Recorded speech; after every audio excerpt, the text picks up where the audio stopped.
अब शिव नैवेद्य के संबंध में एक बड़ा सुंदर विचार यहाँ प्रस्तुत किया जा रहा है। बहुत ध्यान से सुने।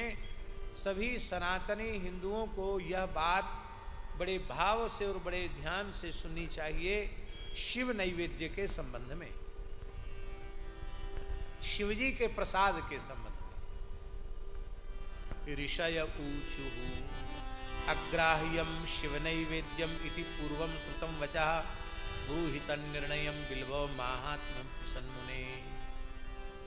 शौनकाद ऋषियों ने तीर्थराज प्रयाग की धरती पर सूत जी से पूछा कि हमने सुना है कि शिवजी को अर्पित जो नैवेद्य है, उनका जो प्रसाद है वह अग्राह्य होता है, उसे ग्रहण नहीं किया जाता है। इस संबंध में आप धर्मशास्त्र का विचार क्या है, इसका ठीक ठीक निर्णय सुनावें और बिल्व पत्र का महात्म्य बतावें। बिल्व पत्र की महिमा क्या है, क्योंकि बिल्व पत्र भगवान शिव को अत्यंत प्रिय है। ये बिल्व के महात्म्य का वर्णन करें।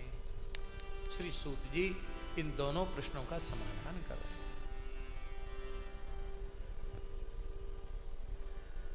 पहले एक बात हम आपको स्पष्ट कर दें। शिव संहितांतर्गत श्री रामार्चन महायज्ञ का विधान है। श्री रामार्चन महायज्ञ, रामार्चा होती है, वह भी एक यज्ञ ही है, महान यज्ञ है और बड़ा चमत्कारिक प्रभाव होता है रामार्चन का। असाध्य कार्य भी सिद्ध हो जाता है रामार्चन से। उस रामार्चन के महात्म्य में एक कथा आती है कि ब्रह्मलोक में ब्रह्मा जी महाराज ने रामार्चन महायज्ञ किया और उसका प्रसाद बांटने की सेवा नारद जी को प्रदान की। नारद जी प्रसाद लेकर कैलाश आए और उन्होंने भगवान शिव को रामार्चन का प्रसाद दिया। शंकर जी आनंद में भरकर नृत्य करने लगे और संपूर्ण प्रसाद पा गए। सती जी थी उस समय, पार्वती जी नहीं थी, सती जी थी, दक्ष पुत्री सती। तो सती जी स्नान के लिए गई थी, वो सखियों के साथ लौट के आ रही थी। उन्होंने मार्ग में नारद जी को देखा। नारद जी से पूछा, गुरुजी आप कहाँ से पधार रहे हैं? बोले हम भगवान शिव का दर्शन करके आ रहे हैं। तो कैसे आए? बोले रामार्चन का प्रसाद ब्रह्मलोक से लेके आए थे। जाओ जाओ तुमको भी मिल जाएगा प्रसाद, चले जाओ। सती जी आई, बोली प्रसाद लाओ हमारा। बोले बाबा, बोले हम तो भूल ही गए। कब क्या किया? बोले हम तो प्रेम में भर के पूरा ही पा गए, हमने तुम्हारे लिए कुछ भी बचाया नहीं, शेष नहीं छोड़ा। तो शिव संहिता में ऐसा लिखा है रामार्चन महात्म्य की कथा में कि सती जी ने रुष्ट होकर शिव जी को शाप दे दिया, आप हमारे हिस्से का भी प्रसाद खा गए, पा गए, हमको नहीं दिया, तो हम आपको शाप देते हैं, जो आपका प्रसाद खाएंगे वो कुत्ते की योनि में चले जाएंगे, कुत्ते हो जाएंगे।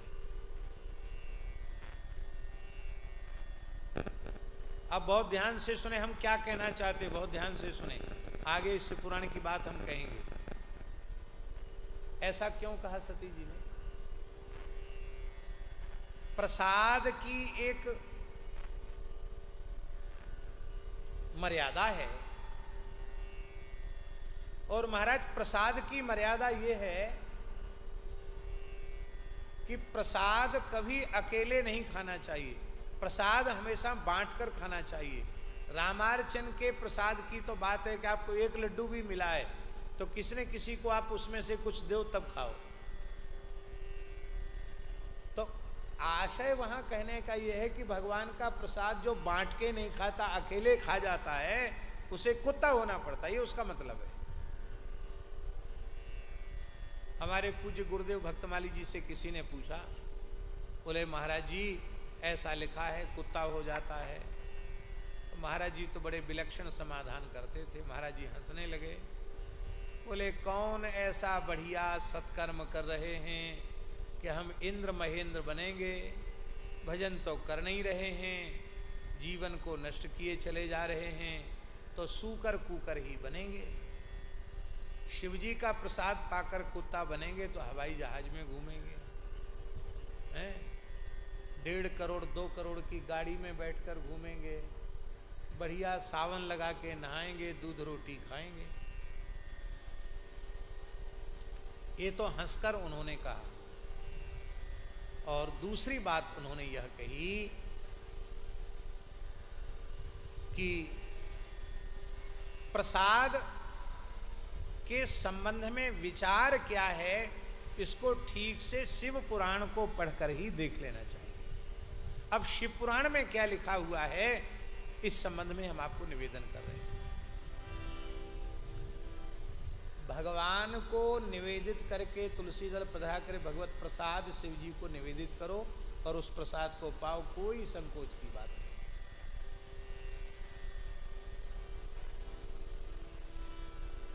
किंतु जो किसी मूर्तिकार के द्वारा टंकित शिवलिंग हैं, माने पाषाण से जिनका निर्माण किया गया है, उनको टंकित स्वरूप कहा जाता है। वो टंकित जो शिवलिंग हैं, उसमें भगवान शिव के चंड नाम के गण का अधिकार है। किसका अधिकार है? चंडाधिकार है। भगवान शिव के एक गण है चंड, उनका नाम शिवार्चन के बाद लिया जाता है।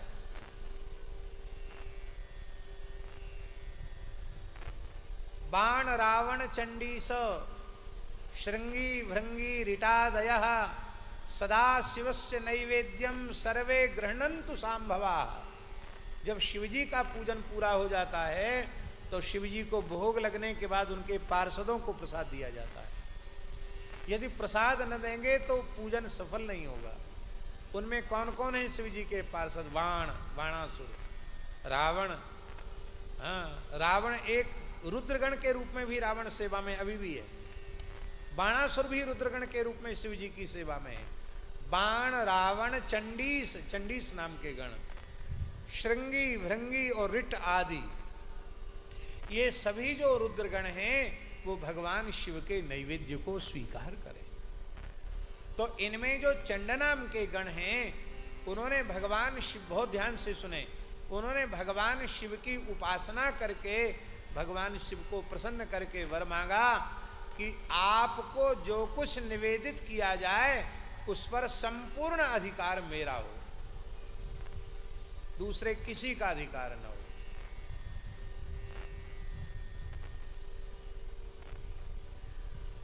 भगवान शंकर ने कहा ये तो कठिन है। क्यों? क्योंकि हमारे नैवेद्य को तो ब्रह्मादि देवता भी श्रद्धा पूर्वक लेते हैं। अब केवल तुम्हारा अधिकार हो जाएगा तब तो किसी को हमारे प्रसाद का सौभाग्य ही नहीं मिलेगा। बोला नहीं, हम तो बस यही चाहते हैं, हमारा ही पूरा अधिकार हो।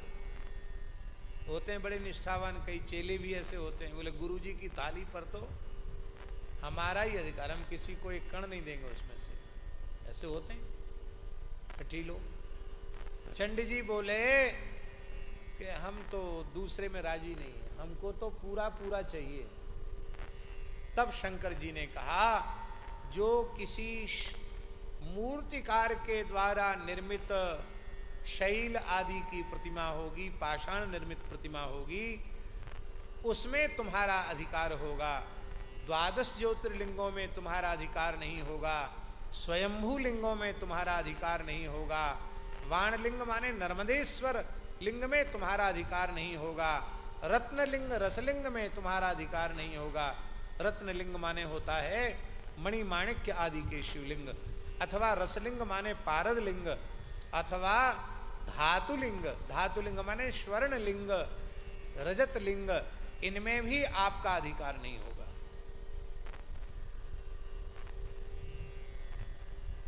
इनसे जो बच गया,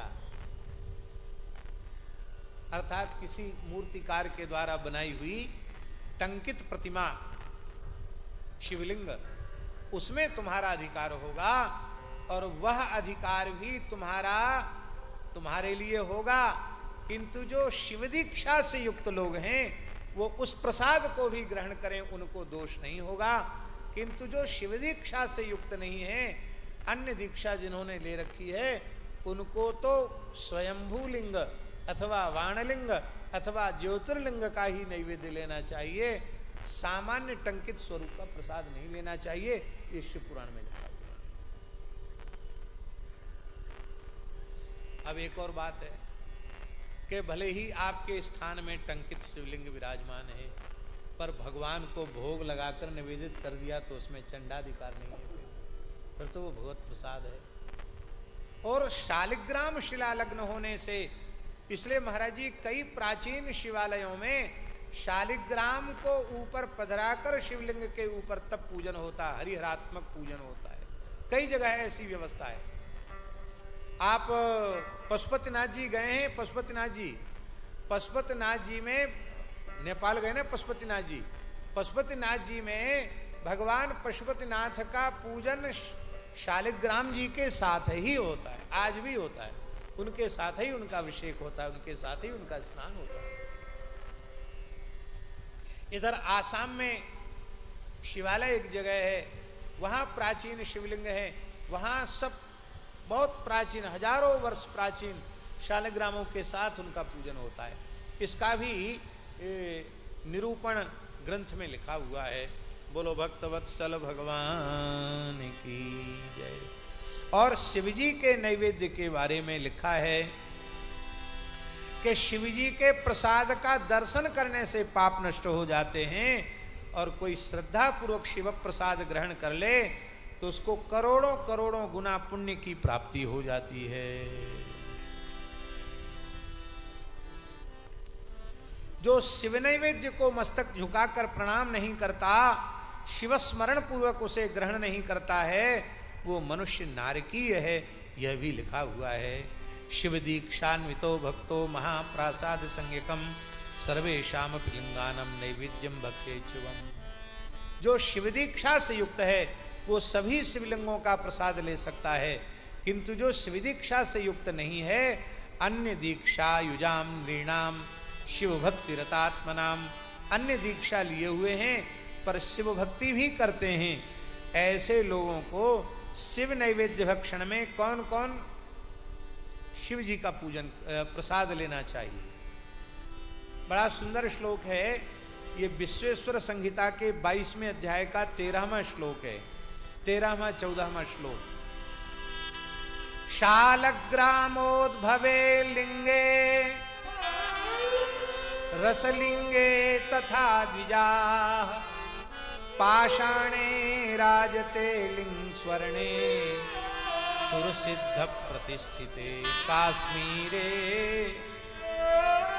स्फाटिके रत्ने ज्योतिर्लिंगे सुसर्वसः चांद्रायण समं प्रोक्तम शंभोर नैवेद्य भक्षणम।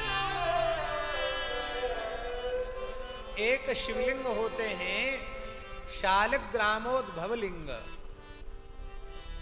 आप जाएंगे नेपाल में जहां शालिग्राम जी प्रकट होते हैं, दामोदर कुंड से शालिग्रामी गंडकी प्रकट होती हैं, शालिग्राम पर्वत है, मुक्ति नारायण क्षेत्र है, वहां महाराज जी शालिग्राम स्वरूप में शिवजी भी निकलते हैं। ये शालिग्रामोद्भव लिंग का सबसे पहले नाम शिव पुराण में लिखा है, शालिग्राम से ही। और महाराज जी शालिग्राम स्वरूप में अन्य देवों के स्वरूप भी मिलते हैं। हमारे ठाकुर जी की सेवा में एक शालिग्राम जी विराजमान है, साक्षात गणपति, कोई मूर्तिकार के बनाए हुए नहीं है। कोई भी व्यक्ति उनका दर्शन करके कहेगा साक्षात गणेश जी, बिल्कुल शूर्प कर्ण सुंड दंत एक दंत चरण सब कुछ है उनके श्री, वो भी हमको वहीं मिले। तो हमको तो सब राम जी के ही रूप में मिल गए, राम जी की बड़ी कृपा है। तो भगवत कृपा से ये शालिग्रामोद्भव लिंग, रसलिंग माने होता है पारद लिंग, और जो पाषाण लिंग रजत लिंग, पाषाण लिंग का अर्थ है बनाए हुए लिंग नहीं, जो स्वाभाविक किसी पवित्र नदी के गोल शिवलिंगाकार पाषाण है वो पाषाण लिंग है। राजत माने चांदी के शिवलिंग, स्वर्ण के शिवलिंग, अथवा देवताओं ने जिनकी प्रतिष्ठा की है अथवा जो केसर से निर्मित शिवलिंग है, केसर से भी शिवलिंग बनाने की विधि है। हम समझते हैं कि केसर को खूब गहरा घोट करके चंदन के साथ और उसका गोला बनाकर फिर उसके जलहरी के साथ शिवलिंग बनाने का विधान होगा। उसी को काश्मीर लिंग कहा है। स्फटिक लिंग, रत्नलिंग और ज्योतिर्लिंग, 12 ज्योतिर्लिंग, इनका जो प्रसाद है चांद्रायण समम प्रोक्तम, इनका प्रसाद एक बार कोई ले ले तो चांद्रायण व्रत करने से जो पुण्य प्राप्त होता है वो इनका प्रसाद लेने मात्र से प्राप्त हो जाता है। ब्रह्म हत्या जैसा पाप भी नष्ट हो जाता है जो शिव निर्माल्य को अपने मस्तक पर धारण करता है। जो शिवजी के प्रसाद का को ग्रहण करता है, भक्षित्वा द्रुतम तस्य सर्व पापम प्रणश्यति, उसके संपूर्ण पाप नष्ट हो जाते हैं। अब जो बात हमने कही थी उसको हम फिर कह रहे हैं। 16वां श्लोक है, चंडाधिकारो यत्रास्ति तद भोक्तव्यम न मानवैः, चंडाधिकारो नो यत्र भोक्तव्यम तच्च भक्तिता। जिसमें चंड गण का अधिकार है उस नैवेद्य को सभी लोगों को नहीं लेना चाहिए, और जिसमें चंडाधिकार नहीं है उस प्रसाद को श्रद्धा पूर्वक लेना चाहिए। किंतु जो शिव दीक्षा से युक्त हैं वो चंडाधिकार वाले शिवलिंग का प्रसाद भी ले सकते हैं, उनको कोई दोष नहीं। अब अंतिम समाधान दे रहे हैं सूत जी 19वें श्लोक में। बोले, अग्राह्यम शिव नैवेद्यम पत्रम पुष्पम फलम जलम शालिग्राम शिला संगात सर्वम याति पवित्रताम। जो लोग कहते हैं कि शिव नैवेद्य चाहे पत्र हो, पुष्प हो, फल हो, जल हो, वह अग्राह्य है, वो दोष भी शालिग्राम शिला संगात। जब शालिग्राम जी कैसे शिव जी का पूजन होता है तो सर्वम याति पवित्रताम, सब कुछ ग्राह्य हो जाता है। एक और बात है, शिवलिंग के ऊपर चढ़ा दिया उसमें किसी विशेष व्यक्ति का अधिकार है, किंतु जो बाहर निवेदित किया गया उसको कोई लेता है। पुराने जमाने में ब्राह्मण भी माली आदि को शिवलिंग पर चढ़ा हुआ पदार्थ दे देते थे, मालियों को दे देते थे, गोसाइयों को दे देते थे, और जो बाहर निवेदित है वो ब्राह्मण लेते थे। हमने तो ये भी देखा है कि नवग्रह की पीठ की दक्षिणा ब्राह्मण नहीं लेते थे। अब तो नवग्रह को ही खा जाए। नवग्रह पीठ की दक्षिणा क्या है? हाँ, नवग्रह पीठ की दक्षिणा, हमने अपने जिस परिवार में जन्म लिया उसमें यही काम होता था पीढ़ी दर पीढ़ी से, पंडिताई वाला काम। तो हमने देखा वो कलश और वहाँ का जो कुछ भी सामान, दक्षिणा तो यथावत चढ़ती वहाँ, पर उसको जोगी को दे दिया जाता था या माली को दे दिया जाता था, उसको ब्राह्मण नहीं लेते थे, नवग्रह का नहीं लेते थे। इसलिए राहु केतु आदि का दान भी डकौत जो होते हैं उनको दिया जाता है। शनि राहु केतु इनका दान ब्राह्मण नहीं लेते। अब सब जय सिया राम हो गया। तो इस प्रकार से यह महिमा का वर्णन किया गया है।